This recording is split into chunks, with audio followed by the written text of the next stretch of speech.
मंच पर उपस्थित आदरणीय अध्यक्ष महोदय और कार्यक्रम के संरक्षक आदरणीय डॉक्टर नरेश अस्थाना और मुख्य अतिथि आदरणीय डॉक्टर रामवीर जी जो प्रखर वक्ता हैं, उनकी उपस्थिति आज के लोकार्पण को बहुत बड़ा बना देगी। अभी जब उनका उद्बोधन होगा, मुख्य वक्ता आदरणीय रामशंकर वर्मा जी ने जो कुछ भी अभी आपसे कहा,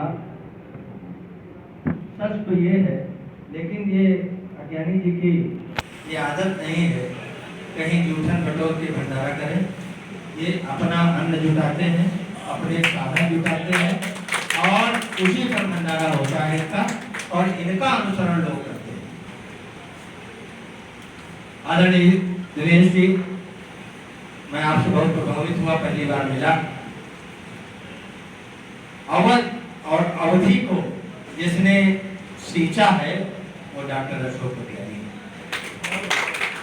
हमारे सामने तरल जी बैठे हैं, सुजन कमलेश जी बैठे हैं, ये सब साहित्यकार बैठा हुआ है, लेकिन इस अवध की खुशबू को अगर कोई साहित्य जगत में सबसे ऊंचाइयों पर ले जा पाया है वो डॉक्टर अशोक पटियाली है, डॉक्टर नरेश अस्थाना है, डॉक्टर राम बहादुर मिश्र हैं। मैं अपने को भी उसमें शामिल करता हूँ और विनोद मिश्र भी। अवधि में जो लालायित है, बहुत सारे ग्रंथ लिखे गए, तमाम लोग भाषाओं में लिखे गए, लेकिन क्या रामचरितमानस जैसा कोई ग्रंथ ऐसा जो विश्वव्यापी हो गया हो? अवधि में ये खुशबू है, अवधि में ये लालायित है। जब आपकी पुस्तक आई पहली जो गजल अवधि में, तो मैंने तो उसको पढ़ा। उसमें एक रचना शायद ये भी थी, जैसे तनी कमानी अम्मा है, आपर भाषा आपर वाणी अम्मा है। अम्मा शब्द का जो इन्होंने प्रयोग किया, उसमें सारे फिल्मों में जो कुछ घर में है वो माँ ही होती है, लेकिन अम्मा शब्द हमारा इतना प्राचीन है। ऐसे शब्दों को जो अपनी कविता में जगह दे वो डॉक्टर अशोक पटियाली। मैं तो उसमें यही कहूंगा कि तुम पंकज सो किरके निधि गुणभूषित ग्रंथ बिखेरते हो, सबके मनमानस मां घुसके नित नेह के कुंभ उड़ेरत हो। कवितामय भाव हृदय रहता, स्वागतमय भाव उकेरत हो।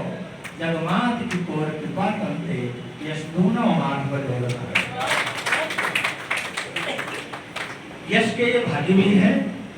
हम ये नहीं समझ पा रहे हैं कि इतना व्यस्त जो व्यक्ति रहता हो वो इस तरह की पुस्तकों को लगातार 13वीं पुस्तक है ये 13 निकाल चुके हैं, और जब ये रिटायर होंगे तब साहित्य जगत में एक भूचाल आएगा, तब इनके पास समय हो। ये शोध परक है, और दुनिया पर इन्होंने जो शोध किया वो भी एक माइलस्टोन।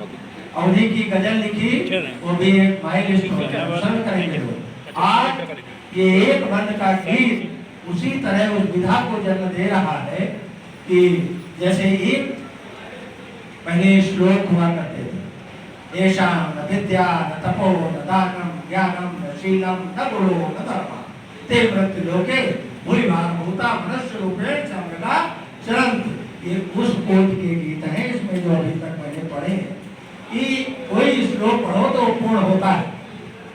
तो ये हिंदी में समझ जाओ कि ये श्लोक की एक श्रृंखला, विधाएं सब होती हैं, लेकिन उस विधा में विधा को जन्म देना, नवाचार करना, नई नवाचार के जो प्रोधा है, तमाम नए नए प्रयोग इन्होंने, और जो शब्द इनका है, अभी रंजना अग्रहरी जी ने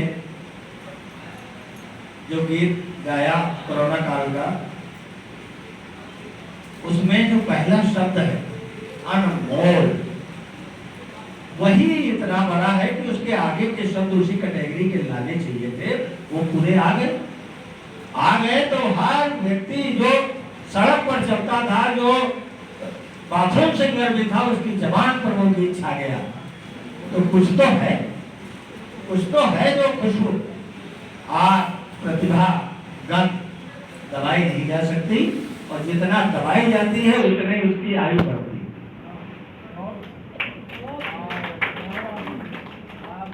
मेरा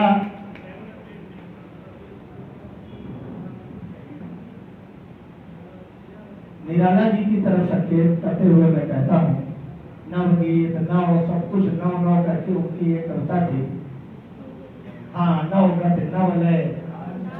हाँ, तो ये उन्नाव और रायबरेली अगल बगल है। ये लखनऊ के आसपास को छूते हुए जितने जिले हैं, मैं चैलेंज करता हूँ कि पूरे भारत में यही इतने जिले साहित्य जगत को इतने बड़े बड़े नाम दिए। उन्नाव की धरती काका रमई काका और तमाम लोगों का, और ये हमारे निराला जी, और अनेक वहाँ हर गांव में एक कवि है। लखनऊ की धरती हमारी सेंटर है, सारे आसपास के जिलों से आकर के लोग बसे। तो लखनऊ पुष्ट क्यों है हमारा साहित्य में? लखनऊ पुष्ट इसलिए साहित्य में है कि सब आसपास की खुशबू एक जगह इकट्ठा हो गई। दिल्ली का जिक्र किया हमारे डॉक्टर सर्वेश अस्थाना जी ने। दिल्ली जब हम लोग कुछ कब सम्मेलन भी करते हैं, यहाँ बड़े बड़े आयोजन करते हैं, जब कभी चयन करने का नंबर आता है, हम अज्ञानी जी से डॉक्टर सर्वेश जी जब बैठते हैं, तो जहाँ ये डॉक्टर सर्वेश अस्थाना नहीं नले हो गया, हाँ, तो डॉक्टर सर्वेश अस्थाना जैसे दिल्ली का नाम लेते हैं, मैं तुरंत सभी ला देता हूँ। ये कहते हैं तो दिल्ली नहीं बुलाओगे, हम कब सम्मेलन कर रहे हैं, चुटकुला सम्मेलन जब करेंगे तब बुलाएंगे। तो हमारे यहाँ इनमें से कोई कभी उठा लो, वो कुछ ऐसी रचनाएं कह देगा कि जो उनके ऊपर से निकल जाएंगी, नहीं निकाल पाएंगे। तो अपना ये जो धरा है, पुष्ट क्यों है? हर मोहल्ले में एक साहित्यिक गोष्ठी आज होती है। ये हाँ, साहित्यिक गोष्ठियों के तमाम ये बड़ी श्रृंखला है, चाहे सृजन हो, चाहे मैथुलसी गोष्ठी हो, चाहे अमृतायन हो, बहुत सारे जो पुरोधा बैठे सबकी लगभग संस्थाएं हैं और सब एक दूसरे। अच्छा होता क्या है, विद्वान और मंडूक की तुलना करी गई है, लेकिन हमारे लखनऊ में ऐसा नहीं है। हमारे लखनऊ में साहित्यकार एक दूसरे के कार्यक्रमों में जाना, एक दूसरे की अच्छी बातों को आगे बढ़ाना, एक दूसरे का भरपूर सहयोग करना, और ईर्ष्या भाव किसी में नहीं। जब किसी की कोई रचना आती है तो उस पर हम लोग गर्व करते हैं। लखनऊ इसीलिए लखन की धरती है, त्याग की धरती है। इस सब त्यागी पुरुषों के बीच में आज इस पुस्तक का लोकार्पण हो रहा है। अवधि में गजल संग्रह जो आपका आया वो इतना व्यापक और उसकी गंध बहुत दूर दूर तक जा रही है। एक और परंपरा इन्होंने डाली कि 20-20 गीतों का एक 12 में उस पुस्तक का नाम क्या है जिसका लोकार्पण हुआ था? पचांगुर। तो 5 लोग थे उसमें। अच्छा, अब पचांगुर शब्द कितना पुराना है आप बताओ? कितने लोग पचांगुर की क्रिया जानते हैं बताइए?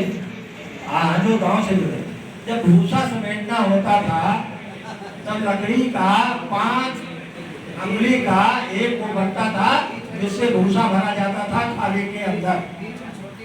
हाँ, बीच वाली छोटी रहती थी, तो आस पास की 2 बड़ी रहती थी, और पूरा खाना भर देता था 2 मिनट में।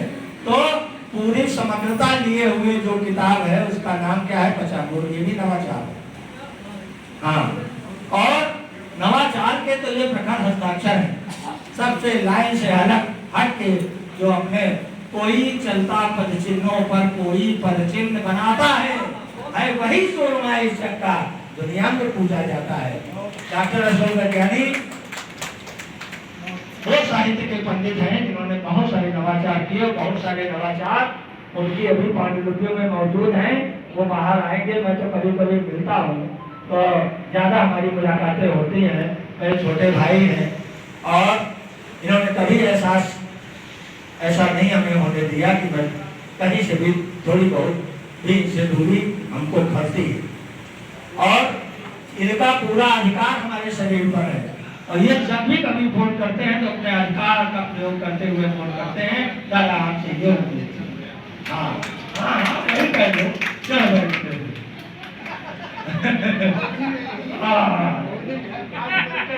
हाँ। तो तो जब इनकी भड़ास निकल जाती है, थोड़ी देर मैं सुनता हूँ फोन पर, उसके बाद तब मैं अपनी कोई बात कहता हूँ। तो मेहमान भी बड़ी जल्दी जाते हैं, लेकिन इनका जो है वो बात वो निकलता भी है और निकलना भी चाहिए। अपनापन इसी को कहते हैं, यही अपनेपन की धार को पैनी करता है। नई पीढ़ी के डॉक्टर अशोक गज्ञानी मार्गदर्शक है। जो नई पीढ़ी यहाँ बैठी, वो डॉक्टर अशोक गज्ञानी की कविताओं को पढ़े, उनकी पुस्तकों को पढ़े, तो उनको हर विधा का ज्ञान हो जाएगा। और शब्द विन्यास के आप शिल्पकार हैं। शब्द विन्यास ऐसा है कि जो शब्द प्रचलन से बाहर हो गए, तो अंग्रेजी बोलने का भी बड़ा, हिंदी के साथ अंग्रेजी इंग्लिश आ गई। तो इस तरह के जहाँ नए प्रयोग हो रहे हो, वहाँ पर उन पुराने शब्दों का कविताओं में प्रयोग करना एक साहस का काम है। इसलिए मैं इनको साहसी रचनाकार मानता हूँ। आपने अमृतायन के फाउंडर हैं। अयन माने होता है भंडार, और अमृत का अयन, जहाँ पर अमृत बहुत सारा इकट्ठा हो, उस संस्था के भी ये संस्थापक हैं उसके। और गीत पढ़ने की कला, गीत के क्या भाव हैं, उस भाव शब्द को किस ढंग से प्रस्तुत करना है, आपका प्रस्तुतिकरण भी उस गीत को, उस रचना को इतना फखर बना देता है, इतना सुंदर बना देता है। और इसीलिए डॉक्टर अशोक गज्ञानी अनेक बच्चों को सुशोभित करते हैं। किसी विषय पर कविता देनी हो, बोलना हो, ये अध्यापक हैं, शिक्षा जगत से हैं, हमें बहुत समय से परिचित है। जब वहाँ पर कोई गेस्ट आवे तो उत्तर प्रदेश भर के साहित्यकार नहीं बुलाए जाते। डॉक्टर अशोक गज्ञानी चाहे बुखार में पड़े हो, आप तुरंत आ जाएंगे। और ये था मतलब ऐसा भी मैंने देखा कि आधे घंटे पहले इनको लिया गया हो कि अतिथि को भाषण देना है, आप ही करें। तो ये इनकी काबिलियत की पूछ है और उसकी प्रशस्ति है। और बड़े बड़े जो मंत्री भी हुए शिक्षा जगत के, उनके भाषणों को भी इन्होंने पिरोया है। और जिस पर वो प्रसिद्धि पाके चले गए, दूसरे अज्ञानी जी खड़े हुए। प्रसिद्धि कौन पाया? बोलने वाला।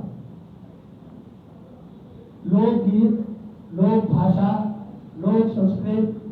हम जब ऐशबाग रामलीला के कार्यक्रमों को हमने करना शुरू किया, तो हमारा भी मन यही था कि फिल्म तो हर आदमी के हाथ में है, हर घर में एक मंच है जिसको टीवी कहते हैं, लेकिन हमारी लोक कला, लोक भाषा, लोक संस्कृत को जीवित कैसे करें, उसमें डॉक्टर सर्वेश सरदाना और ज्ञानी जी ने मेरा बड़ा सहयोग। मैं एक भी फिल्मी कोई गीत अपने मंच पर नहीं गाने देता हूँ।